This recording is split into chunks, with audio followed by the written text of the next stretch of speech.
Meus queridos irmãos e amigos, nós chegamos hoje à reta final, a última mensagem e estudo sobre o encontro marcado. Falamos sobre a volta do Senhor Jesus a este mundo, sobre a ressurreição dos mortos em Cristo, a transformação dos vivos, o arrebatamento de todos juntos, o encontro com Ele nas nuvens, a prestação de contas e, finalmente, falamos bastante sobre o nosso coração. Fizemos um estudo do laudo do coração segundo a perspectiva bíblica nas palavras do Senhor Jesus e dos autores dos livros bíblicos, das escrituras bíblicas. E, finalmente, nós queremos trazer aqui algumas considerações finais deste nosso estudo, ou dos estudos que aqui tivemos, com uma palavra de gratidão a você que nos acompanhou durante todo esse tempo. Porém, é com você, meu querido irmão, que eu gostaria de falar nesta reta final, neste último estudo.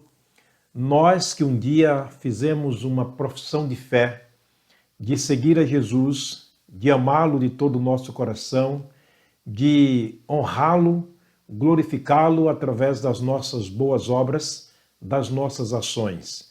Eu quero falar aqui em nome de autoridades espirituais, homens que foram movidos a falarem e a escreverem sob a direção do Espírito Santo.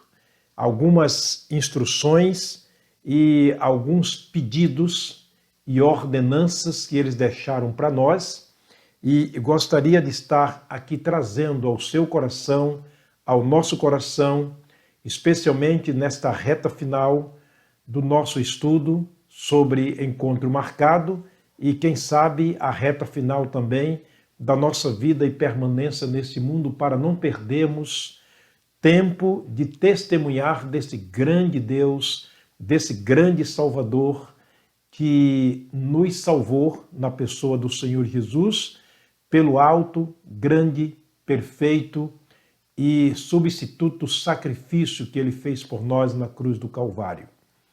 Portanto, eu quero começar com João o Batista. João o Batista foi o homem que abriu a era do cristianismo através da pregação do Evangelho e, sobretudo, trazendo a pregação do arrependimento, a mudança de pensamento, sentimento, propósito e vida de um modo geral. Ele diz no capítulo 3, Mateus escreveu sobre o que João pregou. Capítulo 3, versículo 1, ele diz: "E naqueles dias apareceu João o Batista, pregando no deserto da Judéia, dizendo: arrependei-vos, mude o vosso pensamento, o vosso sentimento, mude a vossa maneira de agir diante de Deus." Esse é o primeiro princípio que João lança para uma vida digna, próspera, uma vida de boas obras neste mundo. Não pode haver uma vida boa, cristã, diante de Deus, sem que haja princípio. Portanto, o princípio lançado por João em primeira instância é o arrependimento. Em segundo lugar, ele vai dizer no versículo 3, endireitai os vossos caminhos.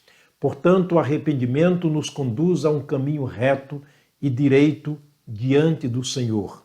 O verso 6, a última parte do verso, ele diz, confessando os seus pecados.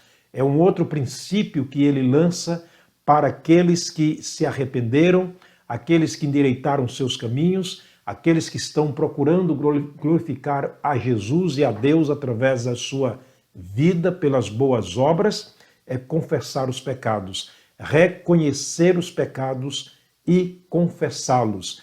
O rei Salomão disse que aquele que confessa e deixa os pecados, este receberá misericórdia, alcançará a bênção de Deus, mas aquele que endurece a sua cerviz será quebrantado de repente sem que haja cura.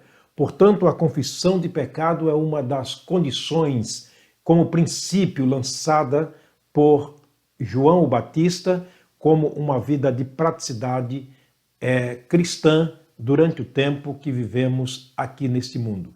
Eu costumo dizer que o bom crente não é aquele que não peca, mas o bom crente é aquele que reconhece, que confessa e abandona os seus pecados. Vemos isto com muita clareza na vida de Davi, o homem chamado segundo o coração de Deus. Um quarto princípio, ele coloca para nós no versículo 8, produzi, pois, frutos dignos de arrependimento. Observa que o arrependimento traz um endireitamento de caminhos, de veredas diante do Senhor, leva à confissão de pecados e, por último, nos dá a condição de produzir frutos dignos do arrependimento, que são as boas obras no mundo em que estamos inseridos. A segunda autoridade é o apóstolo Paulo. Ele escreveu aos Coríntios, na sua segunda epístola, no capítulo 5, versículo 17. Assim, nesta condição, se alguém está em Cristo, é uma nova criatura. As coisas velhas se passaram, eis que tudo se fez novo. Ele está mostrando que aqueles que agora estão em Cristo Jesus, na condição do arrependimento, então eles são criados de novo em Cristo Jesus. Quer dizer, é uma nova criatura, uma nova criação. E Efésios capítulo 2, versículo 10, escreveu o apóstolo Paulo: fomos criados em Cristo Jesus para as boas obras, as quais Deus de antemão preparou para que andássemos nelas. Portanto, eis aqui a exortação de dois grandes homens de Deus, como autoridades espirituais, que falaram movidos pelo Espírito de Deus. Ainda nós temos o autor da carta aos Hebreus, da epístola aos Hebreus, no capítulo 13, aliás, capítulo 6 desta epístola, o autor dessa epístola vai dizer para nós no versículo 9: mas vós, ó amados, esperamos, ou seja, de vós, ó amados, esperamos coisas melhores e coisas que acompanham a salvação, ainda que assim falamos. Observa que a concordância dos textos está nos indicando que nós somos exortados a vivermos uma vida de praticidade, de obras boas, a fim de que o nome do Senhor seja glorificado. Ele usa uma expressão aqui paternal, uma expressão de irmandade, de quem realmente pertencemos ao Pai dos céus. Mas de vós, ó amados, esperamos coisas melhores, coisas que acompanham a salvação, que provam realmente a vossa salvação. Em seguida, a terceira, ou seja, a quarta autoridade espiritual, que falou movido pelo Espírito Santo de Deus e escreveu também, foi o apóstolo Tiago. Tiago, servo de Deus e o irmão de nosso Senhor e Salvador Jesus Cristo.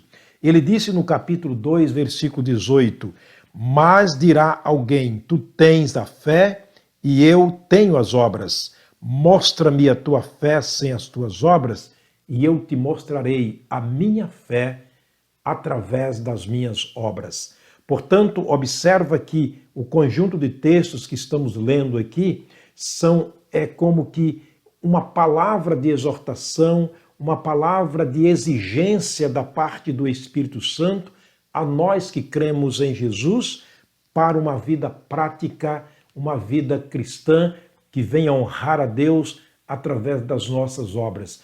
Porque a fé é o princípio, mas as obras são os frutos desse princípio, como a nossa fé. Ninguém pode mostrar boas obras a não ser através da fé. Ninguém pode ter fé se não tivermos isto como princípio de todas as coisas. Em último lugar, nós queremos aqui finalmente terminar com uma exortação bíblica que nós temos em toda a Bíblia Sagrada, e eu quero juntar aqui alguns textos, algumas referências. Você pode anotar, você pode conferir na sua Bíblia. Isso que estou fazendo aqui é uma questão de lhe exortar como crente em Cristo, como servo do Senhor, a ter uma vida prática. Vejamos aqui a exortação da palavra do Senhor. Quero começar outra vez em Hebreus, na Epístola aos Hebreus, no capítulo 13 dessa vez. Hebreus, capítulo 13. Olha o que o autor dessa carta vai dizer para nós a partir do versículo 20. Os versículos 20 e 21 do capítulo 13. Ora, o Deus de paz, que pelo sangue da aliança eterna tornou a trazer dos mortos a nosso Senhor Jesus Cristo, grande pastor das ovelhas, vos aperfeiçoe em toda boa obra para fazerdes a sua vontade, operando em vocês o que perante ele é agradável por Jesus Cristo, ao qual seja glória para todos sempre. Amém. Esta é uma exortação da parte do escritor aos Hebreus, da carta aos Hebreus, mostrando o desejo do coração de Deus, e quando ele escreve aqui, ele está revelando também o desejo do seu coração em uma exortação a nós que um dia cremos no Senhor Jesus Cristo. Em segundo lugar, eu quero mostrar também a exortação dada pelo apóstolo Pedro, o apóstolo do Senhor Jesus Cristo.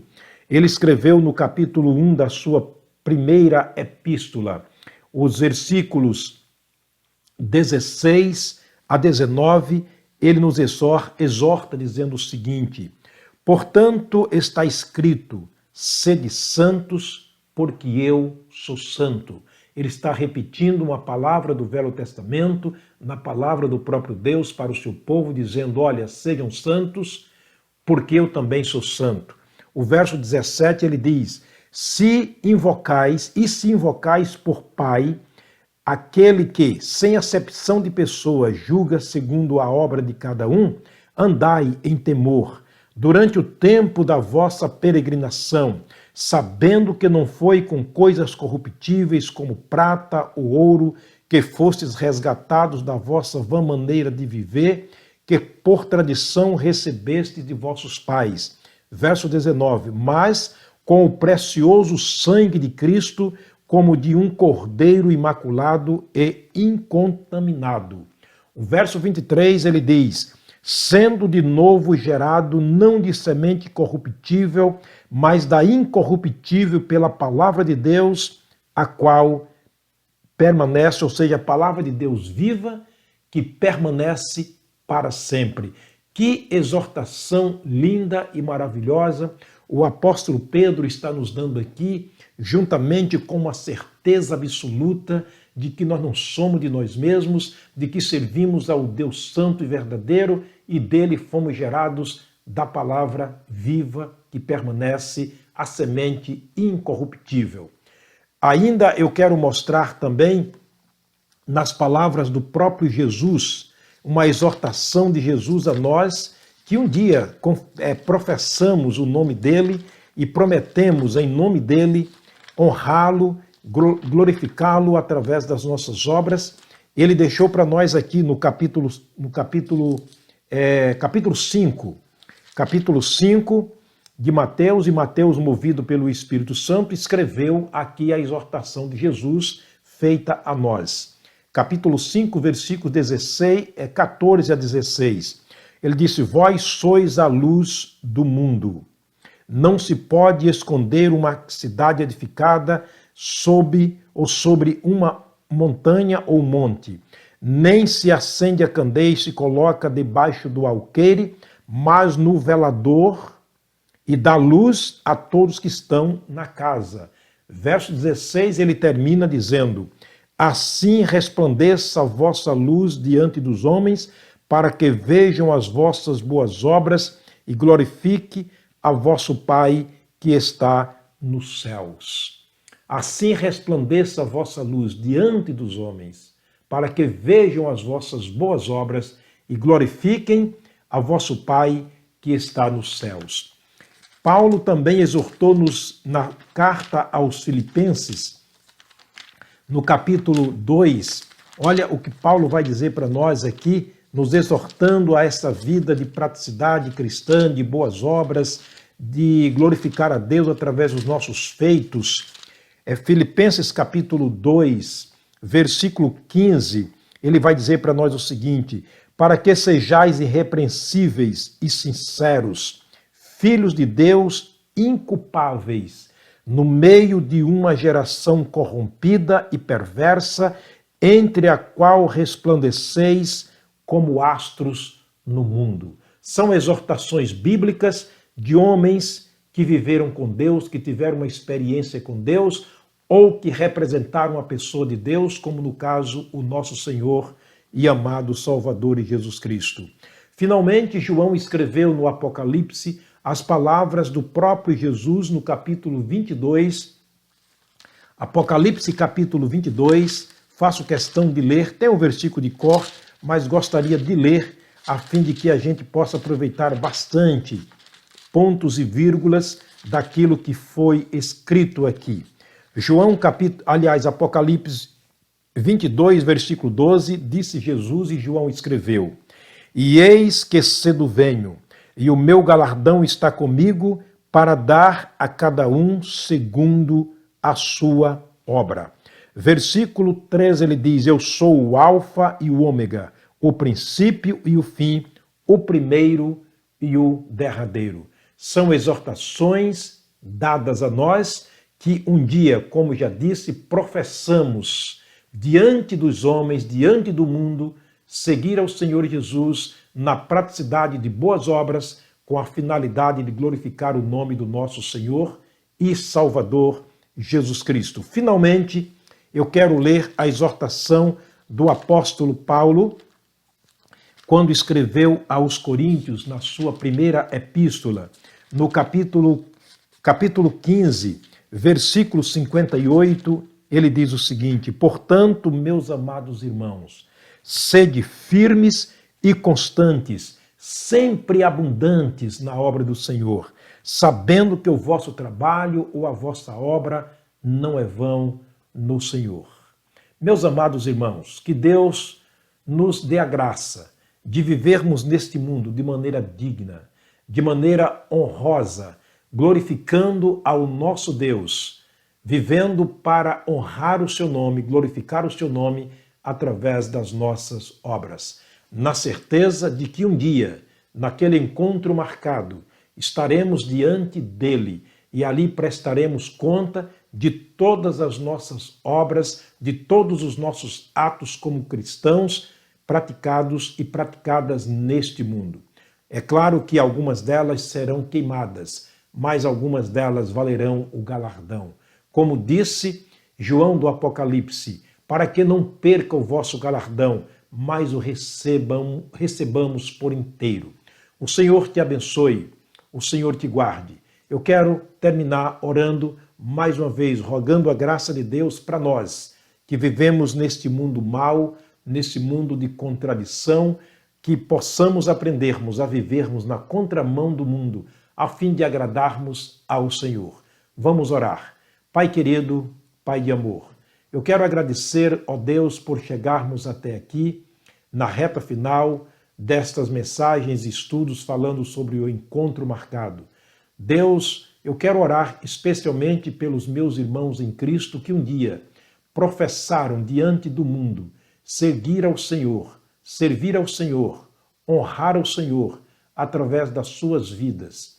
Que, na verdade, possamos, como servos do Senhor, praticarmos as obras dignas do nosso arrependimento, demonstrando a Deus a nossa fé através das nossas obras, a fim de que o teu nome seja exaltado, seja magnificado, seja glorificado, que os homens, através do nosso testemunho, possam vir a conhecer o Senhor Jesus como Salvador pessoal. Quero orar por aquele que ainda não recebeu Jesus como Salvador. Deus fala ao seu coração, conduze, ó Deus, através da palavra do Senhor, a confessá-lo como Salvador da sua vida. Que nesse dia sejamos ricamente abençoados grandemente pelo Senhor. Eu oro com gratidão no meu coração, no precioso nome de nosso amado e Salvador Jesus Cristo. Amém. Meu querido irmão e meu amigo, meu forte abraço a todos vocês. Fiquem na paz do Senhor. Que o Senhor sobre vocês levante o seu rosto e lhes dê a paz. Até o próximo estudo, se o Senhor nos permitir.